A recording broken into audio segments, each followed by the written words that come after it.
قرآن پاک میں ہے نا، یا ایھا الذین آمنوا اتقوا اللہ حق تقاتہ ولا تموتن الا وانتم مسلمون۔ اے ایمان والو اللہ سے ڈرتے رہو، یا ایھا الذین آمنوا، اے ایمان والو اتقوا اللہ، اللہ سے ڈرو۔ بہت سے مقامات پر اللہ سے ڈرنے کا حکم دیا گیا ہے، اتقوا اللہ اتقوا اللہ اتقوا اللہ، اللہ سے ڈرتے رہو، اللہ کی نافرمانی نہ کرو، اللہ کی حضور پیشی کا ڈر تمہارے اندر ہونا چاہیے۔ وَلَا تَمُوتُنَّ إِلَّا وَأَنْتُمْ مُسْلِمُونَ، وَلَا تَمُوتُنَّ إِلَّا وَأَنْتُمْ مُسْلِمُونَ، تمہاری موت ایسی نہیں آنی چاہیے کہ تم مسلمان نہ ہو، حالت کفر میں تمہاری موت نہیں آنی چاہیے۔ جب تمہاری موت آئے تو ایمان کی حالت میں ہے، ایمان والو۔ اب یہاں سوال ہوتا ہے نا، پیدا دل میں خیال آتا ہے کہ مجھے کیا پتہ، موت کا تو پتہ نہیں ہے، کب آتی ہے موت۔ اللہ جزائے خیر دے حضرات علماء کرام کو، انہوں نے مسئلہ حل فرمایا یہ نہیں ہے، موت کا تمہیں پتہ نہیں ہے نا کہ موت کب آئے گی، لیکن اس بات کا تمہیں پتہ ہونا چاہیے اور پتہ ہوتا ہے کہ ایمان کا گراف کب گرا، کب بڑھا، ایمان ہے یا ایمان انسان کے اندر نہیں ہے،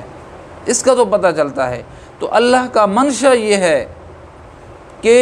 ہر وقت اپنے ایمان کا جائزہ لے بندہ، ہر وقت اپنے ایمان کو دیکھتا رہے، ہر وقت اپنے ایمان کی فکر کرتا رہے، ہر وقت اپنے ایمان کا جائزہ لیتا رہے، ہر وقت اپنے ایمان کو ٹٹولتا رہے کہ کہیں کمی تو نہیں آ گئی، کہیں مجھ سے کوئی خطا تو نہیں ہو رہی، کہیں کہ اللہ کے احکامات کو میں چھوڑ تو نہیں رہا، اللہ کے محبوب کے احکامات کو چھوڑ تو نہیں رہا، مجھ سے کچھ غلط تو نہیں ہو رہا کہ موت آ جائے مجھ سے غلط ہو رہا ہو، اور پھر ایسا نہ ہو کہ اس غلط کام کی وجہ سے میرا ایمان ختم ہو جائے، ادھر سے موت آ جائے۔ مومن ہر وقت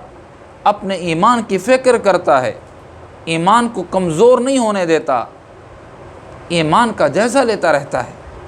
اعمال صالحہ ہو رہے ہیں، اللہ کی اطاعت ہو رہی ہے، ایمان ترقی کے اندر ہے، ایمان کے اندر اضافہ ہے، اور اگر اعمال کے اندر کمزوری واقع ہو رہی ہے، اللہ کے حضور سر بسجود ہونے میں کوتاہیاں ہو رہی ہیں،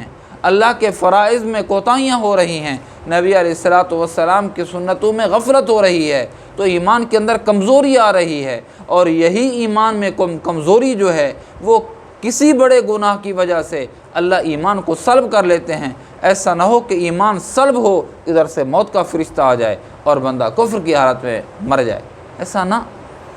ایمان کا جائزہ لیتا رہے، ایمان کو ٹٹولتا رہے کہ کفر کی حالت میں مجھے موت نہیں آنی چاہیے، ہر وقت یہ دیکھے موت کا مجھے پتہ نہیں ہے، اس بات کا جائزہ لیتا رہے کہ ایمان میں کمی تو نہیں ہے، کہ ایمان میں ادھر کمی آئی ادھر موت آ گئی، نہیں، ایمان میرا روز افزوں اضافہ ہو رہا ہے، میرے اعمال میں ترقی ہو رہی ہے، اللہ کے سامنے جبین نیاز جھکانے میں لطف اور مزہ آ رہا ہے۔ اس حالت میں اگر موت آ گئی الا وانتم مسلمون، تو اسلام کی حالت میں تمہاری موت ہوگی۔